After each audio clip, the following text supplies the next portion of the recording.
Hello and welcome प्यारे बच्चों, कैसे हो सारे। मैं असीम भारद्वाज स्वागत करता हूं आप सभी का संसारम पे। एमपी टेट वर्ग एक की प्रिपरेशन करने वाले सभी एस्पिरेंट्स और केमिस्ट्री यानी रसायन शास्त्र विषय से जो अध्यापक बनने के लिए इस बार वर्ग एक का एग्जाम दिसंबर के अंदर जो पात्रता परीक्षा होने वाली है उसमें शामिल होना चाहते हैं जो एस्पिरेंट्स, आप सभी के लिए आज केमिस्ट्री की हमारी पहली क्लास है। केमिस्ट्री का हमारा बैच शुरू हो चुका है। ये फर्स्ट क्लास आपको एप्लीकेशन पे भी दिखाई देगी और यूट्यूब के ऊपर भी आपको दिखाई देगी। इसके बाद फिर अपने सिलेबस अनुसार जितनी भी कक्षाएं होंगी सारे की सारी कक्षाएं हम सेगमेंट के अंदर एक सीरीज के अंदर और अपने कंप्लीट करेंगे सर एप्लीकेशन के ऊपर। आज टॉपिक का नाम जैसे कि आप सभी को बच्चे दिखाई दे भी रहा होगा सर, थर्मोडाइनामिक्स यानी ताप गतिकी, इसको हम शुरू करने जा रहे हैं। और आप जानते हैं कि सर हमारे वर्ग एक लेवल के वर्ग एक लेवल के वर्ग एक लेवल के जितने भी एग्जाम्स होते हैं उनके अंदर ये थर्मोडायनामिक्स या ताप गतिकी के नाम से जिसको आप लोग बोलते हैं, या ऊष्मा गतिकी के नाम से भी आप लोग बोल सकते हैं सर। ऊष्मा गतिकी के नाम से भी आप पुकार सकते हैं इसको। क्वेश्चंस अच्छे खासे लेवल पे आते हैं। अभी तक वर्ग दो के लिए आपने पढ़ाई करी होगी या किसी दूसरे एग्जाम के लिए प्रिपरेशन करी होगी, आपने टीचिंग एग्जाम या अदर कोई, तो आपने 2, 5, 6, 7, 10 घंटे आपने थर्मोडायनेमिक्स को पढ़ लिया होगा। अब वर्ग एक के लिए करोगे तो बच्चे 10, 15, 20, 25 समथिंग समथिंग इतने घंटे तक आप थर्मोडायनेमिक्स वाले चैप्टर को पढ़ोगे। यानी कि सर अब जो लेवल होगा आपके पढ़ने का, वो पीछे आपने जितना भी पढ़ा है आपको पहले भी ऐसा लगा होगा हाँ यार चैप्टर तो हमने कंप्लीट कर लिया, लेकिन डिफरेंस अभी आपको समझ में आएगा जब वर्ग एक लेवल के लिए आप इन सारी की सारी चीजों को पढ़ोगे मेरे भाई। तो चलिए सर शुरू करते हैं। थर्मोडायनामिक्स जितने भी एस्पिरेंट्स वर्ग एक लेवल की तैयारी करना चाहते हैं, आज ये पहला हमारा इंट्रोडक्टरी लेक्चर है जिसके अंदर थर्मोडायनामिक्स आपको कहाँ से शुरू करना पड़ेगा सर इसको सीखने के लिए। अक्सर हम थर्मोडायनामिक्स के अंदर डायरेक्टली कंसेप्ट के ऊपर चले जाते हैं, जो टॉपिक्स हमारे सब टॉपिक्स इसके अंदर दिए गए हैं, और अक्सर वैसा नहीं समझ पाते हैं जैसा फाउंडेशन हमारा बनना चाहिए। तो आज की पहली क्लास पूरी की पूरी इसी प्रकार की होगी कि आपका फाउंडेशन तैयार होगा कि आपको इसके अंदर समझना क्या है बच्चे, और आप मेरे पढ़ाने का या आपके सीखने का तरीका भी इस डेमो लेक्चर के अंदर सीख जाएंगे बेहतर तरीके से। ओके सर, देखो भी आप सभी के सामने एक टर्म लिखी हुई है। अगर हिंदी में आप जिसकी बात करेंगे तो ऊष्मा गतिकी के नाम से बोलेंगे, और इंग्लिश के अंदर आप लोग इसको थर्मोडाइनामिक्स थर्मोडाइनामिक्स के नाम से आप जानेंगे। देखिए ये जो शब्द आप सभी के सामने लिखा हुआ है, ये टर्म ये टर्म आपके सामने जो मेरे भाई लिखी हुई है, एक ग्रीक टर्म है, एक ग्रीक भाषा का शब्द है। और इस ऊष्मा गतिकी जो शब्द लिखा हुआ है इसका मतलब क्या होता है सर हमारी लैंग्वेज में? इसका मीनिंग होता है सिंपल सा, ऊष्मा को ऊष्मा को शक्ति में बदलना। ऊष्मा को शक्ति में बदलना, ठीक है। Conversion of heat into power. Conversion of heat into power, यानी कि सर आप ऐसा बोल सकते हो, इस थर्मोडायनेमिक्स या ऊष्मा गति की शब्द लिखा हुआ है, इसका सिंपल सा मीनिंग है हीट यानी ऊष्मा को सर शक्ति में बदलना। अब देखने में आपको 4 से 5 टर्म ये लिखी हुई दिख रही हैं, बट बड़ा ही अनोखा मतलब है सर इन सारी टर्म्स का। देखिए मेरे भाई, आप सभी एक बात को जानते हैं कि सर हम तो ये समझते आए थे कि एक्चुअली में थर्मोडायनेमिक्स के अंदर हम हीट के विषय में पढ़ेंगे जस्ट, लेकिन सर हीट को शक्ति के अंदर, पावर के अंदर बदलना, इसका मीनिंग क्या है? देखिए अभी मैं आपको समझाता हूँ, ये सारी की सारी चीजें क्लियर करता हूँ। भाई क्या आप इस बात से सहमत हैं कि सर कहीं पर भी शक्ति होगी तो कार्य होगा? शक्ति होगी तो कार्य होगा, आप इतना समझते हैं सर? कहते हैं ना आप लोग कि भाई हमारे अंदर पावर है तो वर्क कर पाएंगे। भाई अगर हमारे अंदर पावर है तो हम जिम में जाकर के अच्छा खासा वेट उठा सकते हैं। होता है कि नहीं होता है ऐसा? बिल्कुल होता है सर। लेकिन आप एक और बात कहेंगे सर, हमने तो ये सुना था कि एनर्जी जो होती है, एनर्जी जो होती है सर, ऊर्जा, अगर हमारे पास ऊर्जा है तो हम काम कर पाते हैं। आप कह रहे हो सर शक्ति के बारे में। चलिए एक बार के लिए मैं आपकी बात मान लेता हूं कि भाई हमारे पास में एनर्जी है तो हम काम कर पाते हैं। और अक्सर आप लोग पढ़ के भी आए हो इस बात को कि सर एनर्जी का मतलब क्या होता है? कार्य, कार्य कराने की क्षमता। इसको आप इंग्लिश में अगर एक ही टर्म से डिफाइन करना चाहो तो आप ऐसा बोल सकते हो, कैपेसिटी। अभी सिर्फ मैं आपको थर्मोडायनामिक्स के अंदर आप लोग पढ़ने क्या जा रहे हो, मैं आपको केवल और केवल उसको कवर करवा रहा हूं।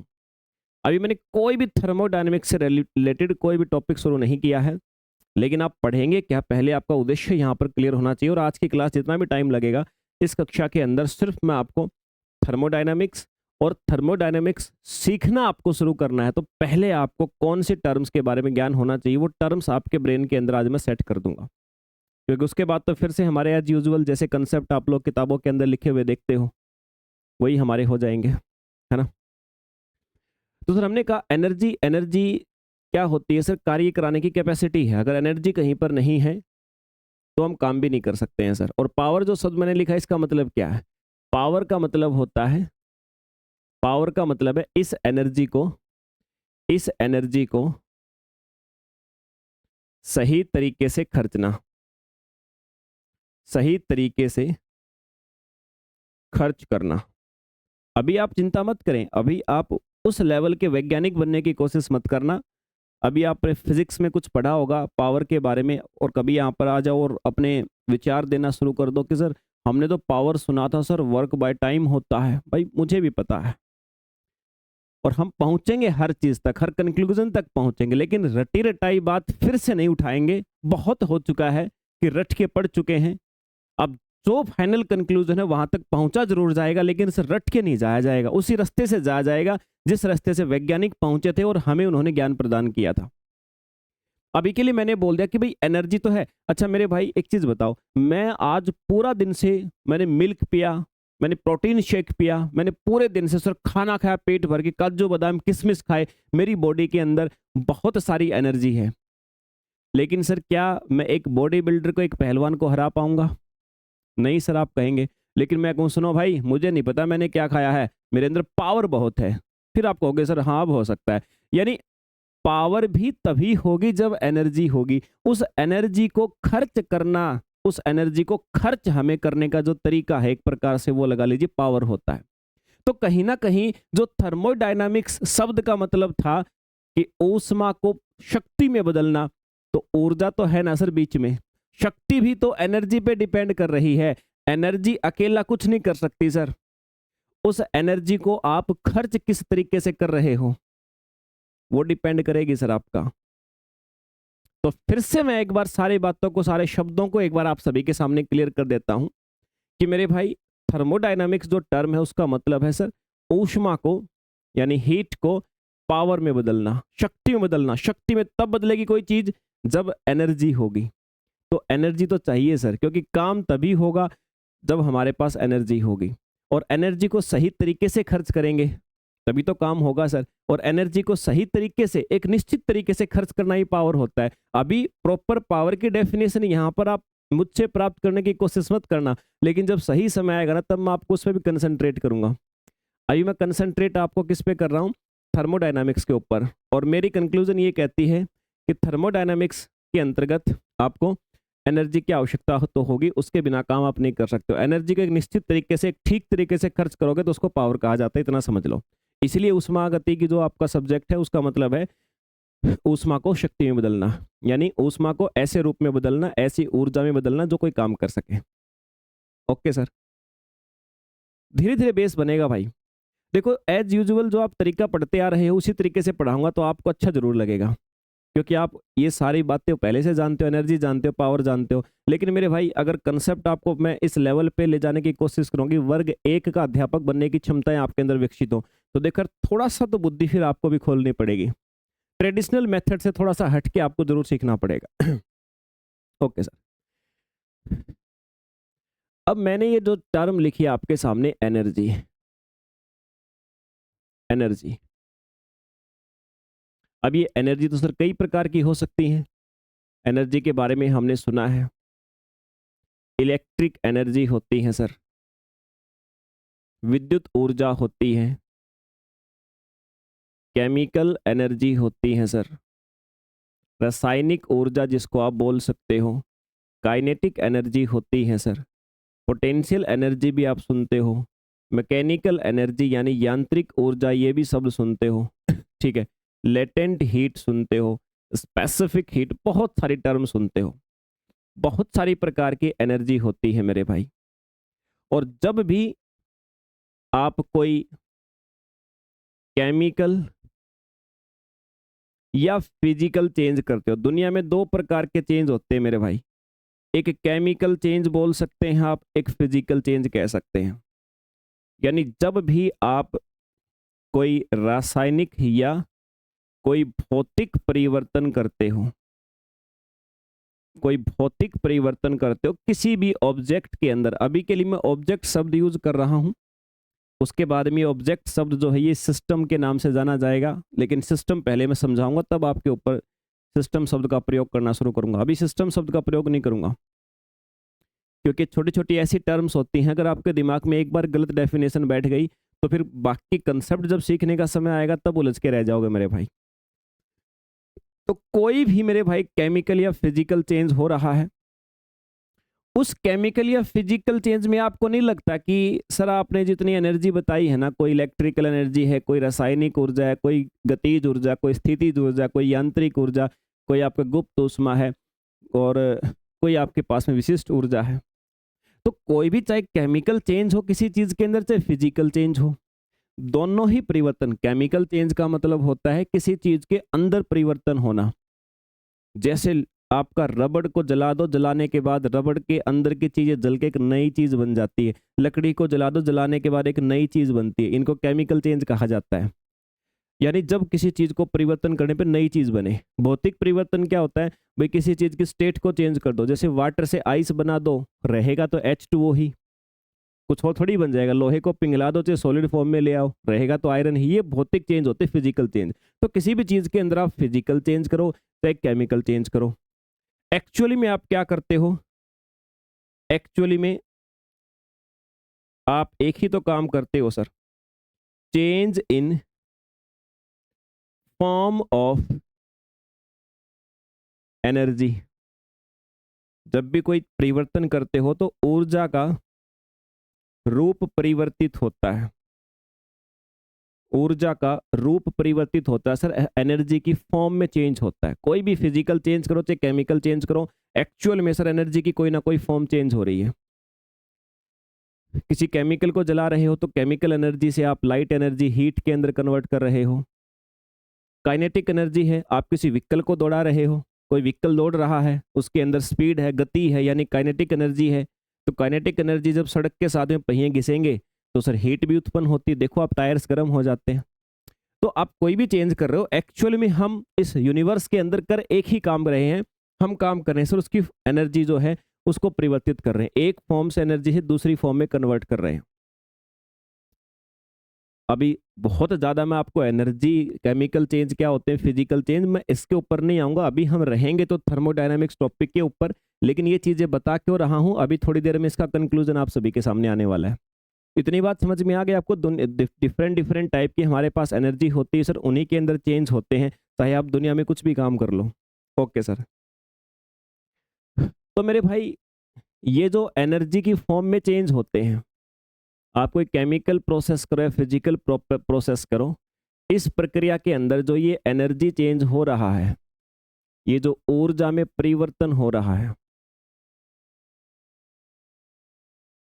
ऊर्जा में परिवर्तन हो रहा है, तो आपको नहीं लगता कि इन सारे के सारे चेंज के अंदर एक एनर्जी का ही कॉमन फॉर्म होता है, एक ऊर्जा का ही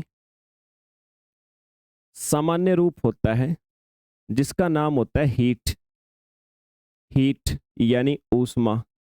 आपको नहीं लगता कि जब ये परिवर्तन हम करते हैं तो कहीं ना कहीं ये हीट भी एग्जिस्ट करती है, कहीं ना कहीं ऊष्मा का भी उत्पादन होता है और ऊष्मा के अंदर परिवर्तन भी होता है कि नहीं होता है? तो एनर्जी का ही एक कॉमन फॉर्म होता है हीट, ऊर्जा का ही एक कॉमन फॉर्म होता है हीट। थर्मोडायनामिक्स के अंदर हम क्या पढ़ने वाले हैं? हम यही पढ़ने वाले हैं, कभी आप सोचो कुछ और नहीं पढ़ेंगे। थर्मोडायनामिक्स के अंदर मेरे भाई, इस विषय के अंदर हमें पढ़ना क्या है सर? जब भी आप थर्मोडायनामिक्स का कोई भी टॉपिक पढ़ रहे हो तो हमेशा एनर्जी एनर्जी एनर्जी एनर्जी ये लिखा मिलेगा। लेकिन ध्यान रखना मेरे भाई, उस एनर्जी को पढ़ते पढ़ते हमारा कंसंट्रेशन रहेगा कि वहां पर हीट का क्या रोल है, वहां पे ऊष्मा का क्या रोल है, वहां पर हीट का क्या रोल होने वाला है सर, वहां पे ऊष्मा का क्या रोल होने वाला है। ये हमारा कंसंट्रेशन का विषय रहेगा जब भी हम थर्मोडायनामिक्स पढ़ेंगे। यानी कि अभी तक जितनी बातें मैंने आपको बोली हैं, जितनी बातें मैंने बोली हैं आपको, इसका एक कंक्लूजन क्या निकलता है? कंक्लूजन ये निकलता है कि सर थर्मोडायनामिक्स जो चैप्टर है, इस चैप्टर के अंतर्गत हमें पढ़ना तो एनर्जी चेंज के बारे में है, पढ़ना तो ऊर्जा के परिवर्तन से रेलिवेंट है, लेकिन एक कॉमन टाइप की जो एनर्जी होती है जिसको आप लोग हीट बोलते हो, ऊष्मा बोलते हो, कंसंट्रेशन हमारा उस एनर्जी पे रहेगा। क्योंकि आप, मैंने कहा ना, काइनेटिक एनर्जी कहीं पे है तो भी हीट उत्पन्न होती है, पोटेंशियल है तो भी हीट उत्पन्न हो सकती है, कोई दो चीजें कोलाइड कर रही हैं तो भी हीट उत्पन्न हो सकती है, कहीं पर दो केमिकल्स की रिएक्शन हो रही तो भी हीट उत्पन्न कर सकती है। और एक्चुअली मैं आपको बता देता हूं भाई, थर्मोडायनेमिक्स जो टॉपिक है ना, वो कभी भी एनर्जी के बारे में नहीं पढ़ता है। बहुत कम चांस है कि आप एनर्जी के विषय में पढ़ोगे, ये तो फिजिक्स में पढ़ लेते हो आप। यानी मेरे कहने का मतलब बहुत कम चांस है मेरे भाई कि थर्मोडायनामिक्स के अंदर आप हीट के बारे में पढ़ोगे। जब भी पढ़ोगे ना मेरे भाई, आप एनर्जी चेंज के विषय में पढ़ोगे या फिर हीट चेंज के विषय में पढ़ोगे, हमेशा परिवर्तन पढ़ोगे आप। कोई भी नियम उठा करके देख लीजिए मेरे भाई, हमेशा वो चेंज को पढ़ने की कोशिश करता है। बहुत सारे कंसेप्ट आप पढ़ोगे, आप देखो, आप एंट्रोपी देखो, एंट्रोपी आपने ये लिखा देखा होगा एस, अभी तो नहीं देखा होगा, कभी बाई चांस आपने पहले पढ़ा हो। अभी मैं एंट्रोपी सिखा भी नहीं रहा क्योंकि एंट्रोपी अकेला सिखाने के लिए मुझे 2 क्लास लगेंगे आपको। मैंने कहा सर एंट्रोपी एस से शो करोगे आप हमेशा थर्मोडायनामिक्स में ऐसे लिखा देखोगे, डेल्टा एस। जितने भी क्वेश्चंस निकाले ना, कभी अकेला एस नहीं निकालोगे, हमेशा डेल्टा। डेल्टा का मतलब चेंज, मतलब चेंज इन एंट्रोपी हमेशा निकालते हो। याद है गिब्स फ्री एनर्जी का फॉर्मूला? तो कभी जी नहीं लिखते, डेल्टा जी लिखते हो। अगर बाई चांस पहले आपने चीजें थोड़ी बहुत पढ़ी हो, मैं भी ये पढ़ा नहीं रहा, लेकिन इतना कह रहा हूं कि हमेशा देखना। अब आपने एंथैल्पी याद है? एंथैल्पी डेल्टा एच, एच नहीं लिखते हो। रीजन क्या? आप पढ़ते नहीं हो एच। आप हमेशा जब भी थर्मोडायनेमिक्स पढ़ोगे तो आपका पूरा कंट्रीब्यूशन होगा उसमें चेंज से। चाहे कोई भी टर्म पढ़ लेना, हमेशा उसका परिवर्तन आपको पढ़ना होता है, हमेशा चेंज पढ़ना होता है आपको। तो मेरे भाई, मैं आपको यही बताना चाहता हूं कि थर्मोडायनामिक्स चैप्टर जिसको हम शुरू कर रहे हैं, तो आपके मस्तिष्क के अंदर एक बात ये सेट होनी चाहिए कि सर थर्मोडायनामिक्स का मतलब है हमेशा हम एनर्जी के अंदर चेंज को पढ़ते हैं, या एनर्जी का सबसे कॉमन फॉर्म जो हीट है जिसके ऊपर कंसंट्रेट किया जाता है, उसके अंदर चेंज को पढ़ते हैं सर। अब वो हीट में चेंज कई तरह से हो सकता है मेरे भाई, एंट्रोपी चेंज हो सकती है, गिब्स फ्री एनर्जी चेंज हो सकती है, एंथैल्पी चेंज हो सकती है, या और भी बहुत सारी चीजें हैं। तो अगर अभी तक आप मुझसे कहो कि सर हमें नहीं आया कुछ भी समझ में, एक कंक्लूजन के तौर पे आप हमें बता सकते हो सर कि इस चैप्टर में हम क्या पढ़ने वाले हैं? तो मेरे भाई, मैं आपको बस इतना ही कहूंगा कि इस पूरे चैप्टर में आप एनर्जी चेंज को पढ़ने वाले हो, ऊर्जा परिवर्तन को पढ़ने वाले हो। पूरे चैप्टर के अंदर ऊर्जा परिवर्तन पे कंसंट्रेशन होगा, और ये एनर्जी कोई भी हो सकती है, लेकिन मैंने कहा जब भी हम थर्मोडायनामिक्स पढ़ते हैं चैप्टर, तो हीट वाली एनर्जी के बारे में ही हमारा ज़्यादातर खेल रहेगा, और उसी के विषय में आप लोगों को पढ़ाया जाएगा। उससे रेलिवेंट बहुत सारी चीज़ें होंगी। चलिए, अच्छा, एनर्जी को मापने के लिए आपके पास में एक सीजीएस यूनिट होती, क्या बोलते हो उसको, अर्ग बोलते हो, और एक आपकी एसआई यूनिट होती है जिसको क्या कहा जाता है, जूल। सुना होगा आपने, जूल सुना होगा आपने, जूल जिसको कहा जाता है मेरे भाई। और एक जूल में 10⁻⁷ अर्ग सभी बच्चे जानते हैं। और अगर मैं कहूँ एक इंटरनेशनल जूल में कितने अर्ग होते हैं, उलझ जाओगे यहीं पे, 1.0002 इंटू में 10⁻⁷ अर्ग। याद कर लेना भाई। आप कहोगे सर समझा दो इंटरनेशनल जूल क्या है, इसी को तो पढ़ना है इस चैप्टर में, तभी तो मैंने आपको कहा कि इतना टाइम लगेगा इसको पढ़ने में। बहुत बड़ा सेक्शन है ये आपके पेपर का, आपके एग्जाम के अंदर आने वाला बहुत बड़ा सेक्शन है। समझ गए ना बात को मेरे भाई? Okay sir. तो ये तो हुई बात कि एनर्जी चेंज को हमें पढ़ना है सर इस चैप्टर के अंदर, इस अध्याय के अंदर। और अब वैज्ञानिकों ने एक स्टेटमेंट दी हमें। वैज्ञानिकों ने कहा भाई देखो तुम क्या एनर्जी चेंज चिल्ला रहे हो, तुम लोग क्या एनर्जी चेंज चिल्ला रहे हो कि इस चैप्टर में पढ़ेंगे। तुम्हें पता भी है ये एनर्जी में जो चेंज होता है इसके पीछे के नियम क्या हैं, ऊर्जा परिवर्तन होता है। तुमने सुन तो लिया कि भी थर्मोडायनामिक्स में हम क्या पढ़ेंगे, जो एनर्जी में चेंज होगा उसको पढ़ेंगे। लेकिन तुम्हें पता भी है ये एनर्जी में चेंज जो होता है वो कौन से नियम पे, बोला सुनो उसके पीछे 3 लॉ हैं, उसके पीछे 3 नियम हैं। थर्मोडायनामिक्स के अंदर जो ये एनर्जी चेंज होता है ना, वो 3 नियम है, 3 लॉ ऑफ थर्मोडायनामिक्स, जिनको आपने किस किस नाम से पढ़ा है, first law of thermodynamics, second law of thermodynamics, third law of thermodynamics. तो आपको कहा गया कि भाई 3 नियम के आधार पर ये चेंज होता है। और सुन लो पूरा थर्मोडायनामिक्स इन 3 नियम पे ही घूमता है। तुम कहोगे सर ये 3 नियम तो सर 5 मिनट का काम है, ये 3 नियम तुमने 5 मिनट में पढ़ ली, इसे तो समझ नहीं पा रहे कि एक्चुअल में कहना क्या चाह रहे हैं। वही रटा रटाया सिस्टम फिर से करके बैठ गए। लेकिन मैं आप कहोगे सर 3 नियम कैसे, हमने तो लॉ ऑफ मास एक्शन भी सुना है, वांट ऑफ फैक्टर भी सुना है, बोल सकते हैं ऐसा, हमने डिस्ट्रीब्यूशन लॉ भी सुना है सर, बोल सकते हो बिल्कुल, तुम्हें फ्री इस चीज के लिए। लेकिन मैं आपको बता दूं want of factor, distribution law of mass action, जितने भी नियम हैं इन 3 से ही डिराइव हुए हैं। मेरी बात को याद रख लेना, ये 3 नियम से ही डिराइव हुए मेरे भाई। और उस भाई कह तो रहा हूं ये सारी बातें अब प्रैक्टिकली समझोगे तभी तो केमिस्ट्री सीख पाओगे। वर्ग 1 का शिक्षक बनना है ना, 11th 12th कक्षा को पढ़ाने वाला शिक्षक बनना है, अब पैटर्न तो बदलना पड़ेगा मेरे भाई, है ना। अभी तक आप जब पढ़ते आए थे तो मैं खुद आपको कहता हूं कि छोटे मोटे एग्जाम्स में थोड़ी आपको इस तरीके से पढ़ाता, मैं क्यों आपका दिमाग इतना खुलवाता कि थर्मोडायनेमिक्स में पढ़ना क्या है, मैं आपको डायरेक्टली पहला चैप्टर पहला टॉपिक उठा लेता। लेकिन अब काम नहीं चलेगा ना मेरे भाई, क्योंकि मैं डायरेक्टली पहला टॉपिक उठाऊंगा तुम्हें समझ में नहीं आएगा कि मैं कहना क्या चाह रहा हूँ। उससे पहले हर चैप्टर के अंदर 1-2 क्लास आपकी फाउंडेशन होंगी, जिसके अंदर आपका बेस इतना क्लियर हो जाएगा कि फिर मैं आपको कैसा भी टॉपिक समझाऊंगा, न्यूमेरिकल समझाऊंगा, आप सारे के सारे आपको क्लियर हो जाए। तो 3 नियम के ऊपर आधारित है मेरे भाई, और वैज्ञानिकों का ऐसा मानना है कि ये जो तीनों नियम है ना, ये व्यक्ति के एक्सपेरिमेंट, ये व्यक्ति के अनुभव के ऊपर आधारित हैं, और इनका एक्सेप्शन, इन तीनों नियमों का अपवाद इस दुनिया में एग्जिस्ट नहीं करता है। इनका एक्सेप्शन या अपवाद दुनिया में एग्जिस्ट नहीं करता है, यह आज मानना है आपका। ये एमपी टेट के अंदर प्रीवियस ईयर क्वेश्चन बता रहा हूँ, क्वेश्चन आपके पास में था कि फर्स्ट लॉ ऑफ थर्मोडायनामिक्स, और 4 ऑप्शन थे। अभी मैं यूट्यूब पे प्रैक्टिस करवा रहा हूँ, वहां भी मैंने क्वेश्चन आपको दिया था ये कि एक कल्पना है, अनुभव पे आधारित है, हाइपोथेसिस, मतलब ऐसे करके 4 ऑप्शन दे दिए उसने। अब देखो बात तो छोटी सी है, हो सकता है कि बच्चों ने नोट भी नहीं की होगी, मैंने बोला होगा तो अनुभव पे आधारित है, एक्सपेरिमेंट में बेस है, छोड़ दिया होगा हाँ ठीक है सर अनुभव पे आधारित। लेकिन देखो क्वेश्चन आया था, मैंने भी आपको यूट्यूब के ऊपर जो प्रैक्टिस सीरीज वहां पर प्रैक्टिस करवाया था, आप याद करने की कोशिश कीजिए। तो सर क्वेश्चन कहीं से भी कोई भी एक बात उठा लेता है, हमारे लिए हो सकता है वो सामान्य हो, लेकिन एग्जामिनर के लिए सर वो इंपॉर्टेंट हो सकती है। तो तीनों नियम एक्सपेरिमेंट पे आधारित हैं, कोई अपवाद नहीं है ऐसा माना जाता है, और इन्हीं तीनों नियम जो है ना मेरे भाई, इन्हीं तीनों नियमों के ऊपर बाकी के सारे नियम आपके काम करते हैं सर, आपके लागू होते हैं। ठीक है,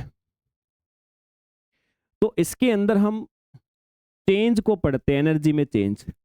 एनर्जी में चेंज होगा तो कोई तो इनिशियल स्टेट होगी, मतलब भाई आरंभिक अवस्था होगी, कोई तो आरंभिक अवस्था होगी सर,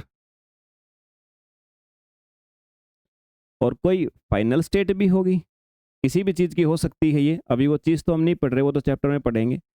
यानी कोई भी आरंभिक अवस्था होगी किसी भी सिस्टम की, कोई अंतिम अवस्था होगी। एनर्जी चेंज का मतलब तो यही होता है कि कोई चीज़ शुरू में कितनी ही एनर्जी है, लास्ट में कितनी ही एनर्जी है। चेंज का मतलब, चेंज को ऐसे डिब्बे से ऐसे ट्रायंगल से शो करते हैं, चेंज का मतलब तो यही है। तो इसका मतलब एक और भी कंक्लूजन है, एक और भी कंक्लूजन निकलता है कि थर्मोडायनामिक्स के अंदर जो भी हमारी स्टडी होगी वो किस चीज़ पे डिपेंड करेगी, वो चीज़ पे डिपेंड करेगी सर, वो निर्भर करेगी केवल और केवल दो चीज़ों पे, केवल और केवल दो चीज़ों पे निर्भर करेगी सर। एक इनिशियल स्टेज पे, एक फाइनल स्टेज पे। कोई भी हमारा एक्सपेरिमेंट हो, चाहे कोई प्रोसेस हो, वो इनिशियल स्टेज से फाइनल स्टेज पे कैसे पहुंची, किस रास्ते से, किन किन प्रक्रियाओं से पहुंची है, इसके ऊपर मेरे भाई ध्यान रखना, इस रास्ते का कोई स्टडी नहीं किया जाता है। थर्मोडायनामिक्स चैप्टर जब हम पढ़ते हैं तो इस रास्ते का कोई जिक्र नहीं होता है। हमेशा जब भी आप थर्मोडायनामिक्स का चैप्टर पढ़ोगे तो इनिशियल स्टेज क्या थी, फाइनल कैसे पहुंची, मतलब कितना चेंज हुआ, उस चेंज के बारे में पढ़ते हैं, लेकिन किस रास्ते से वो चेंज हुआ उसको नहीं पढ़ते। अभी कुछ बच्चे सोच सकते हैं सर क्या कहना चाहते हो सर, हमारी तो समझ से ही बाहर है, ये इनिशियल स्टेज क्या, फाइनल क्या है सर, बीच में पथ क्या होता है। मेरे भाई देखो, कई बार आपको याद है कि एक 10 साल का बच्चा और उसके पेरेंट्स उसको बोलते हैं ना कि बेटा तू इस लड़के के साथ मत रहा कर, तो बच्चा क्या है, उस समय तो पेरेंट्स दो चांटे मारेंगे, उसको पता है, वो मान लेता है। लेकिन अंदर ही अंदर उसको क्या गिल्टी फील होती है कि यार ये तो मेरा अच्छा दोस्त है, कितना अच्छा लड़का है। तो बच्चे को ये लगता है कि तुम्हारे पेरेंट्स गलत हैं। एक स्टेज होती है लाइफ की, एक एक्चुअल टीनेजर में भी ऐसा ही होता है, टीनेजर जो एज होती है तब भी ऐसा ही होता है, जो टीनेजर्स होते हैं उनको भी ऐसा लगता है। लेकिन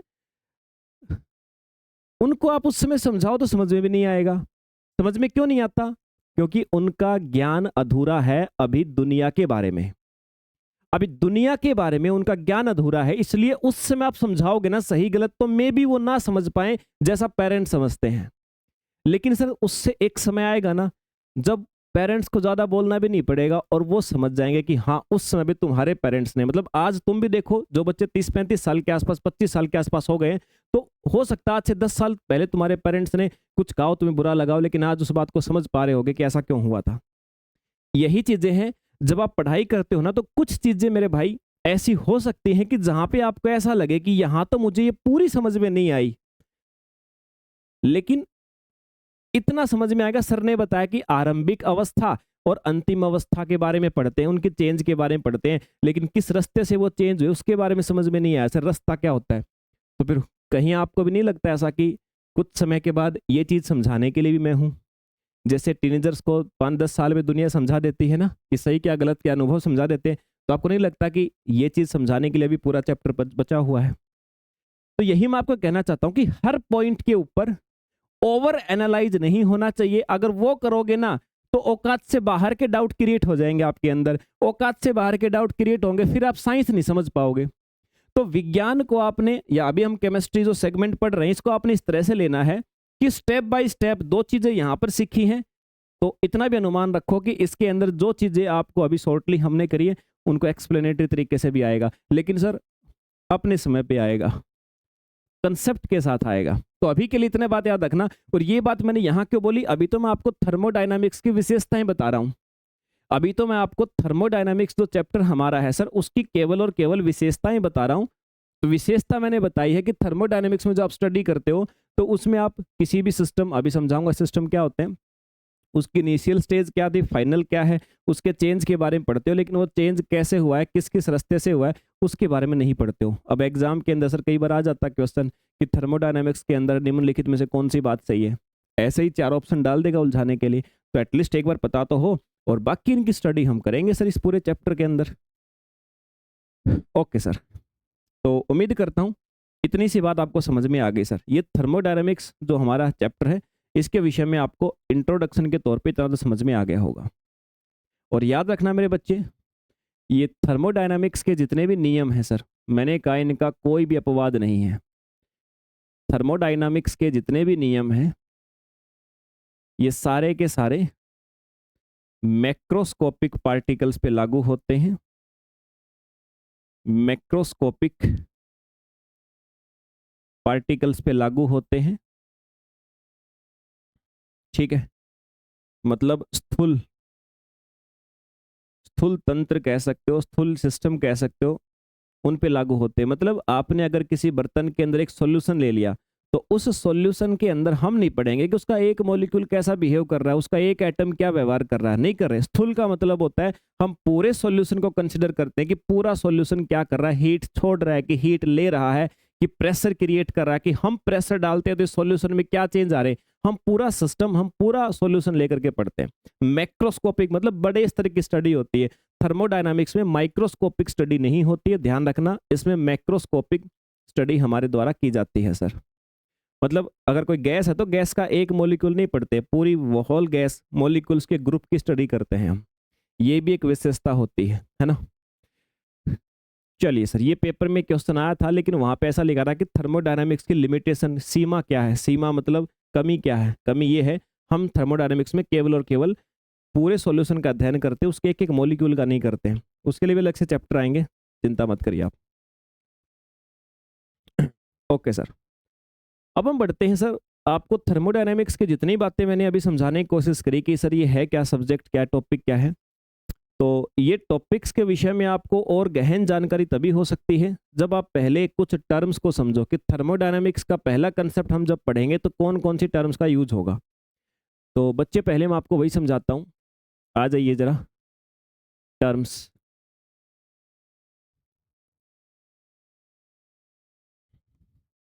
पहली टर्म आप सभी के सामने है, thermo thermodynamic thermodynamic system. Thermodynamic system पहली टर्म मेरे भाई क्या है, थर्मोडायनामिक सिस्टम सर, यानी ताप गतिकीय तंत्र कहा जाता है। ठीक है, थर्मोडायनामिक सिस्टम के नाम से कहा जाएगा सर। देखो यार, सिस्टम बार बार पूरी थर्मोडायनामिक्स चलेगी तो सिस्टम सिस्टम सिस्टम ये शब्द प्रयोग होगा बार बार। सिस्टम में ये कर दिया, सिस्टम ने ये कर दिया, हमने सिस्टम के ऊपर ये कर दिया, सिस्टम ने हमारे ऊपर ये वर्क कर दिया, ऐसी टर्म चलेंगी। सिस्टम का मतलब क्या है? सिस्टम का सरल सा मतलब है सर, एनी इमेजिनरी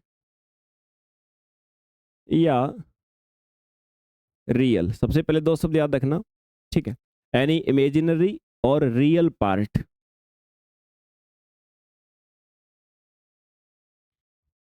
यानी कोई वास्तविक या कल्पित भाग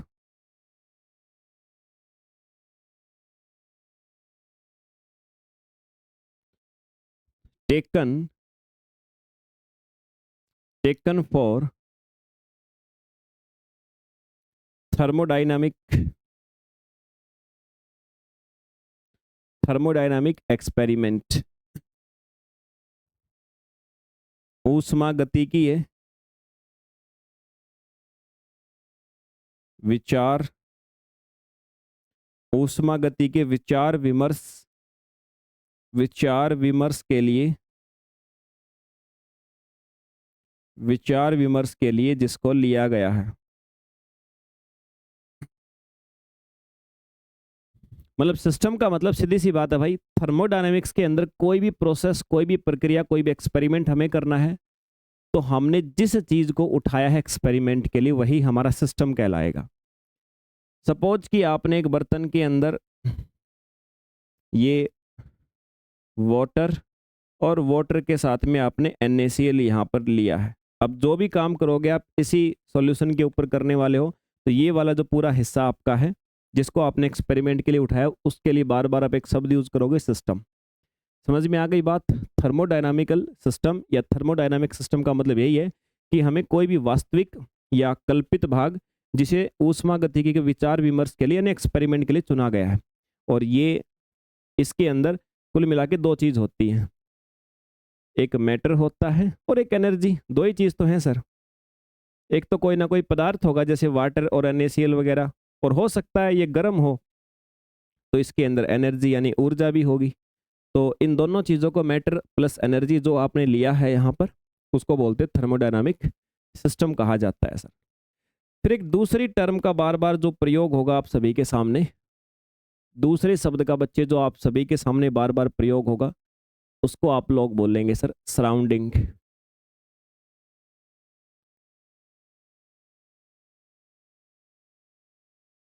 ठीक है, उसको कहा जाएगा सर हमारे द्वारा सराउंडिंग, या हिंदी, प्रॉपर हिंदी में घिराव शब्द यूज किया जाता है, घिराव, सराउंडिंग। सराउंडिंग का मतलब होता है कि भी हमारा जो थर्मोडायनामिक सिस्टम है ना, उसके आसपास का area, area around, area around system, system in which, area around system in which matter and energy, matter and energy can B exchanged. यानी हमारे तंत्र के आसपास का वह क्षेत्र जहां जहां पदार्थ जहां पदार्थ और ऊष्मा का, पदार्थ और ऊष्मा का आदान प्रदान हो सकता हो, आदान प्रदान हो सकता हो। ठीक है, तो अभी कोई भी सिस्टम आपने लिया है तो उसके चारों तरफ का जो क्षेत्र है, जिसके जिसके साथ में वो या तो हीट छोड़ेगा या हीट लेगा या मैटर छोड़ेगा या बाहर से मैटर ऐड होगा, तो चारों तरफ का जो भी क्षेत्र है उसको हमारे द्वारा क्या कहा जाता है सर, सराउंडिंग कहा जाता है। दो चीजें तो समझ में आ गई। यहाँ पर ये मैटर लिया था, मैटर के चारों तरफ का जो ये स्थान है इसको बोलते हैं सराउंडिंग, है ना। जैसे हमारे चारों तरफ का क्षेत्र, मेरे चारों तरफ का क्षेत्र, मेरी बॉडी के अंदर हीट भी आ रही है, मेरी बॉडी से हीट बाहर निकल भी रही है, तो ये मेरे चारों तरफ का जो आवरण है इसी को कहा जाएगा सराउंडिंग, कहा जाएगा मेरे भाई। इसके बाद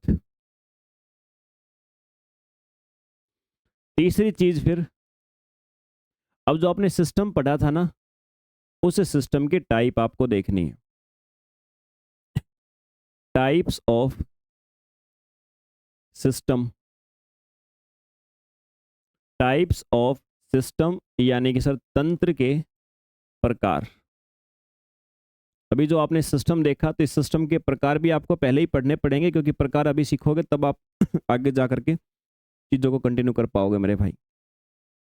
तो टाइप्स ऑफ सिस्टम, सामान्यतः तीन प्रकार के सिस्टम आप लोग बोलते हो। पहला सिस्टम हो सकता है जिसको आप लोग बोलते हो ओपन सिस्टम, ओपन सिस्टम, खुला तंत्र जिसको हम बोलते हैं। दूसरा होता है मेरे भाई क्लोज्ड सिस्टम, क्लोज्ड सिस्टम, बंद तंत्र जिसको आप लोग बोलते हो। तीसरा होता है आइसोलेटेड सिस्टम, आइसोलेटेड सिस्टम यानी विलगित, विलगित तंत्र। तीन प्रकार के सिस्टम होते हैं भाई, सामान्य शब्दों में तीन प्रकार के होते हैं। चौथा जो होता है वो इमेजिनेशन में होता है, वो ऐसे एग्जिस्ट नहीं करता जैसे ये करते हैं, तो उसका जिक्र समय आने पे ही करेंगे हम। ये जो तीन सिस्टम है, ओपन सिस्टम का मतलब क्या होता है भाई, इसका मतलब होता है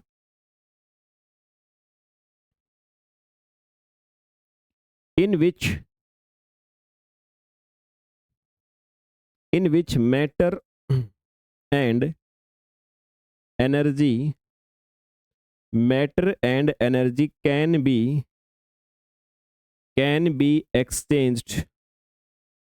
exchanged with surrounding, exchanged with surrounding, यानी सर ऐसा तंत्र जिसमें द्रव्य और ऊर्जा दोनों को सराउंडिंग के साथ एक्सचेंज कर सके। जैसे अगर आप बोलो ये मैंने खुला बर्तन रख दिया और इस खुले बर्तन के अंदर मैंने ऊपर ढक्कन नहीं लगा रखा है, यहाँ पे कुछ भी पदार्थ भरा हुआ है, मान लो ये गर्म पानी भरा हुआ है, तो हीट भी बाहर निकल रही है और वेपर बन के पानी भी बाहर निकल रहा है, मतलब सराउंडिंग में जा रहा है, यहाँ से हीट भी जा रही है पानी भी जा रहा है, तो इसको ओपन सिस्टम बोल सकते हो। जैसे हमारी बॉडी है वो क्या है सर, हमारी बॉडी भी तो ओपन सिस्टम है, हमारी बॉडी की हीट बाहर जा भी रही है, मैटर भी बाहर जा सकता है सर हमारी बॉडी से, यूरिन हम बॉडी से बाहर करते मैटर भी बाहर जा सकता, पसीना आता पसीना भी बाहर जा रहा है सर। तो हमारी बॉडी खुद ओपन सिस्टम है। ये ओपन सिस्टम बॉडी के बारे में पहले क्वेश्चन आ चुका आपके एग्जाम में। क्लोज सिस्टम की बात करें तो जिसके अंदर only energy can B exchanged with surrounding,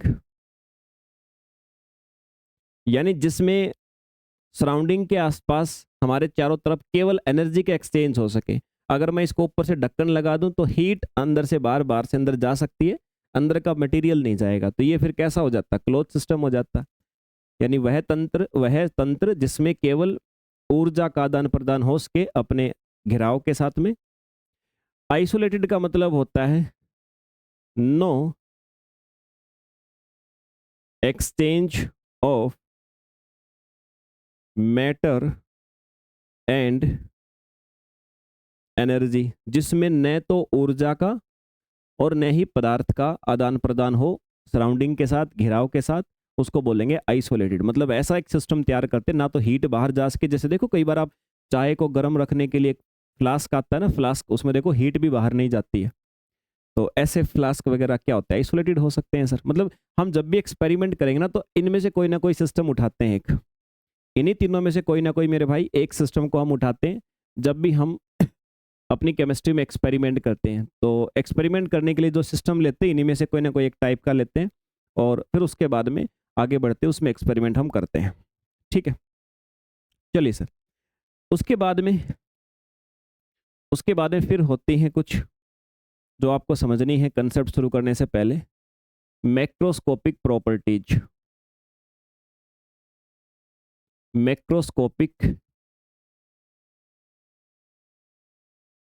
macroscopic properties यानी इनको कहा जाता है सर स्थूल गुण। मैक्रोस्कोपिक प्रॉपर्टीज या स्थूल गुण, इनको हमारे द्वारा भाई कहा जाएगा मैक्रोस्कोपिक प्रॉपर्टीज या स्थूल गुण, इनको सर हमारे द्वारा कहा जाएगा। इनमें क्या होगा भाई, मैक्रोस्कोपिक प्रॉपर्टीज के अंदर क्या होने वाला है, तो ये जो आपके पास में होते हैं ना, टेम्परेचर, प्रेशर, वॉल्यूम, कंसंट्रेशन, है ना, कंसंट्रेशन यानी मात्रा बोल सकते हो आप, कंपोजिशन यानी संगठन आप जिसको बोल सकते हो, कंसंट्रेशन यानी मात्रा बोल सकते हो, ये आप जानते हो, आयतन, दबाव और तापमान। मतलब ऐसी जो प्रॉपर्टी होती है ना किसी भी सिस्टम के लिए, इनको हम बोलते हैं मैक्रोस्कोपिक प्रॉपर्टी। ये क्या करती हैं सर, ये सारी की सारी, दे कैन चेंज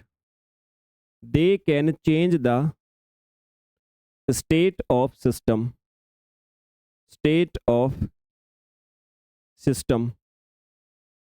ये तंत्र की अवस्था बदल सकते हैं। अवस्था बदलने का मतलब है कि भी जो आपने एक्सपेरिमेंट करने के लिए जो भी चीज ली है, जो सिस्टम लिया है, उस सिस्टम की स्टेट को चेंज कर सकते हैं मेरे भाई, ये उस सिस्टम की अवस्था को ये बदल सकते हैं। मतलब ये हो सकता पहले कम एनर्जी थी, आपने टेम्परेचर बढ़ाया तो एनर्जी बढ़ गई, अलग स्टेट हो गई ना। प्रेशर बढ़ा दिया आपने, तब मान लो किसी सिस्टम के अंदर एनर्जी बढ़ गई, या केमिकल रिएक्शन की रेट बढ़ गई, स्पीड बढ़ गई, तो पहली अवस्था से दूसरी अवस्था में बदल सकते हैं। अवस्था चेंज का मतलब बस इतना सा ही है सर, पहले जितने एनर्जेटिक था उसके बाद में आपने चेंज करके एनर्जी बढ़ा दी, घटा दी या कुछ भी कर दिया यार, कोई खास बात नहीं है। तो ऐसी प्रॉपर्टियां, ऐसे गुण जो किसी सिस्टम की स्टेट को चेंज कर सकते हैं, उसकी अवस्था में परिवर्तन कर सकते हैं, उनको बोलते हैं मैक्रोस्कोपिक प्रॉपर्टीज, और इन्हीं को आजकल स्टेट वेरिएबल भी कहा जाता है, स्टेट वेरिएबल भी बोल दिया जाता है। तो जब भी हम कंसेप्ट पढ़ेंगे ना हमारे थर्मोडायनामिक्स में, तो बार बार ये मैक्रोस्कोपिक प्रॉपर्टी बार बार आएगा सर, ये है ना, तो आपको याद रखना पड़ेगा। ठीक है, तो स्टेट वेरिएबल हिंदी में बोलो तो अवस्था परिवर्ती आप इनको बोल सकते हो, अवस्था परिवर्ती के नाम से मेरे भाई आप लोग इनको जान सकते हो। ठीक है, तो स्टेट वेरिएबल्स या अवस्था परिवर्ती ये होते हैं मैक्रोस्कोपिक प्रॉपर्टीज बोला जाता है। ये भी आपको हमेशा ध्यान में रखना है सर, आपके इस कंसेप्ट को सीखने के लिए। ठीक है,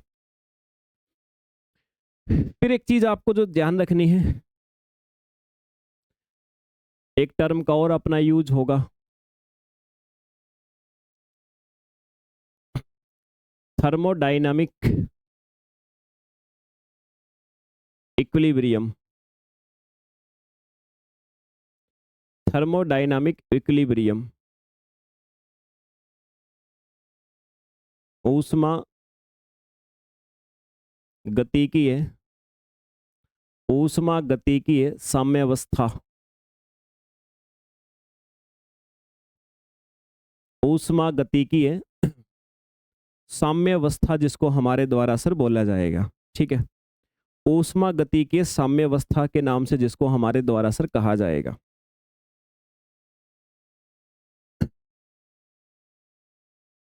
ऊष्मा गतिकीय साम्यावस्था के नाम से हम जिसको जानेंगे सर थर्मोडायनामिक इक्विलिब्रियम। इसका मतलब होता है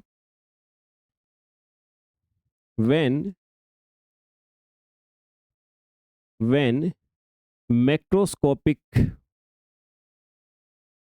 properties do not change, यानी वह सिचुएशन जब जो स्थूल गुण अभी समझाए थे ना आपको पीछे स्टेट वेरिएबल, जब स्थूल गुण में कोई परिवर्तन नहीं हो रहा हो, उस अवस्था को बोलते हैं इक्विलिब्रियम। जैसे देखो आपने पानी को गर्म किया, 100 डिग्री पे गर्म करके फिर पानी को आपने आग से उतार के अलग से रख दिया, लो भाई अब क्या होगा, उस पानी का टेम्परेचर लगातार घटता जाएगा क्योंकि हीट लॉस होती जा रही। एक टाइम ऐसा आएगा कि जितना उसके सराउंडिंग का टेम्परेचर है उतना ही जब पानी का टेम्परेचर हो जाएगा तो तापमान बदलना बंद हो जाएगा, तापमान भी कांस्टेंट, आयतन वैसे ही कांस्टेंट है, प्रेशर भी कांस्टेंट, मतलब एक समय आएगा जब सारी चीजें बिल्कुल एक निश्चित हो जाएंगी, बदलना बंद कर देंगी, हम बोलेंगे अब ये इक्विलिब्रियम में आ गया।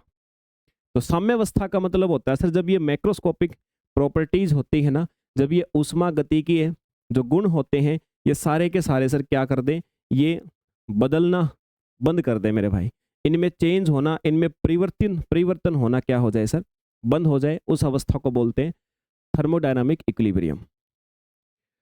तो इतनी एक्सपेक्टेशन मैं करता हूं आप सभी से, आप सभी को थर्मोडायनामिक्स में हम पढ़ने क्या वाले हैं उसका बेस क्लियर हुआ होगा। चीजें बेसिक हैं लेकिन एग्जाम के अंदर जो क्वेश्चन है ना, देखो आप अगर नीट का एग्जाम दे रहे होते, जैसे 11th 12th के बाद मेडिकल एंट्रेंस एग्जाम्स होते हैं, हालांकि कुछ क्वेश्चन आपके सिलेबस में भी वैसे आने हैं डेफिनेटली, लेकिन फिर भी वहां ज्यादा मुश्किल आते हैं, बहुत ज्यादा मुश्किल आते हैं आपके कंपैरिजन में। लेकिन आप अगर वो एग्जाम तैयार कर रहे होते ना, फिर आपसे क्वेश्चन टेक्निकल ज्यादा पूछता, लॉजिकल कम। आप कंपटीशन एग्जाम की तैयारी करने जा रहे हो, टीचर बनने जा रहे हो, टीचर का टेक्निकल, तो टीचर जिस दिन मेहनत करेगा ना अपने आप को अपडेट कर सकता है, टेक्निकल कितने भी कंसेप्ट हो टीचर मेहनत करेगा सीख लेगा। लेकिन आप लॉजिकल नहीं हो, आप बच्चों की साइकोलॉजी को कंट्रोल नहीं कर सकते हो, फिर आप टीचर बनने के कामयाब नहीं हो मेरे भाई। तो इसलिए आपके एग्जाम के अंदर क्वेश्चन साइकोलॉजिकल ज्यादा होंगे, मतलब एक प्रकार से लॉजिकल क्वेश्चन होंगे।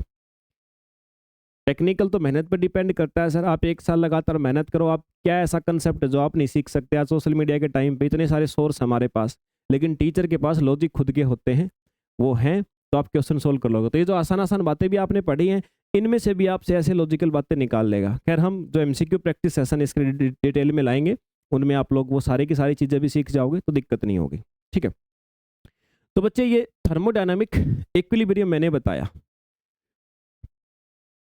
इसके बाद जितनी भी चीज़ें हमारे पास होंगी उन सभी को पढ़ा जाएगा। आज वाली क्लास ये आपको यूट्यूब पे भी मिली है और एप्लीकेशन पे भी आप सभी को मिलेगी बच्चे। एप्लीकेशन के ऊपर जो बच्चा अभी यूट्यूब पे क्लास को देख रहा है और उसको वर्ग 1 का अध्यापक शिक्षक बनने का जुनून है, इस दिसंबर में होने वाले एग्जाम में शामिल होना चाहता है, तो मेरे भाई आपकी इस पात्रता परीक्षा और जितने भी आप कंसेप्ट करोगे वो आपके मेंस एग्जाम लेवल जो चयन परीक्षा होएगी, उस चयन परीक्षा को भी शामिल करके हम पढ़ेंगे मेरे भाई। चयन परीक्षा लेवल तक हम पढ़ेंगे, ऐसा नहीं कि सिर्फ पात्रता। तो ये एप्लीकेशन के ऊपर आप संसारम एप्लीकेशन प्ले स्टोर से डाउनलोड करेंगे मेरे भाई, और इस एप्लीकेशन के ऊपर एक ऑप्शन मिलेगा आपको, स्टोर का ऑप्शन मिलेगा। स्टोर वाले ऑप्शन में आपको ये बैच दिख जाएगा, इसको ज्वाइन कर लीजिए आज से ही, ताकि भविष्य वाली सारी की सारी क्लासें जो अब सीक्वेंस में हमारी शुरू हो रही हैं, उन सारी की सारी क्लास, सारी की सारी कक्षाओं को आप ज्वाइन कर सको। और हाँ, जितने भी बच्चों ने मेरे भाई अभी अभी मार्च चल रहा है, अभी मार्च के महीने में, ठीक है, मार्च के महीने में जिन जिन बच्चों ने वर्ग 2 वाला बैच के अंदर एनरोलमेंट किया है, अभी मार्च के महीने में जिस बच्चे ने भी वर्ग 2 वाले बैच में एनरोलमेंट किया है, मतलब मार्च के 15 फरवरी के बाद मान लीजिए, संसारम एप्लीकेशन पे वर्ग 2 के बैच में 15 फरवरी के बाद में जिन बच्चों ने वर्ग 2 की प्रिपरेशन के लिए बैच में एनरोलमेंट किया था मेरे भाई, तो जहाँ तक मेरा अनुमान है आप 1-1.5 महीने में बहुत कुछ नहीं सीख सकते हो। तो आप लोग मुझे बता दीजिएगा, जितना आपने वर्ग 2 में पेमेंट किया है उतना पेमेंट आपका वर्ग 1 के अंदर मैं कम कर दूंगा। ठीक है, मैं बोल के डिजिटल टीम से कम करवा दूंगा।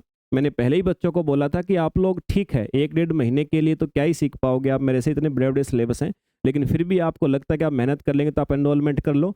मैंने पहले ही बोला था बच्चों को कि उसके बाद फिर मैं आपको वर्ग 1 के लिए प्रिपरेशन करोगे उसमें सेटल कर दूंगा, क्योंकि मेरे भाई आपसे सिर्फ पैसे लेने के लिए हमने दुकान नहीं खोल रखी है, एक शिक्षा है, और इस शिक्षा के क्षेत्र के अंदर हमारा भी जो विज़न है वो आपकी शिक्षण प्रणालियों के अंदर भविष्य में परिवर्तन अगर हम कर सकें तो हम आई थिंक बहुत ज़्यादा हम गॉड की तरफ से गिफ्टेड होंगे। तो चलिए बच्चे, बाकी सारे बच्चे आज एनरोलमेंट कर लीजिए, ताकि कल से जो अपनी क्लासेस रेगुलर शुरू होने वाली फर्स्ट टॉपिक से सीक्वेंस में अपने सिलेबस के अकॉर्डिंग यूनिट वाइज उन सभी को आप ज्वाइन कर सको। ठीक है, तो मिलते हैं बच्चे फिर अगले सेशन के अंदर। जय हिंद।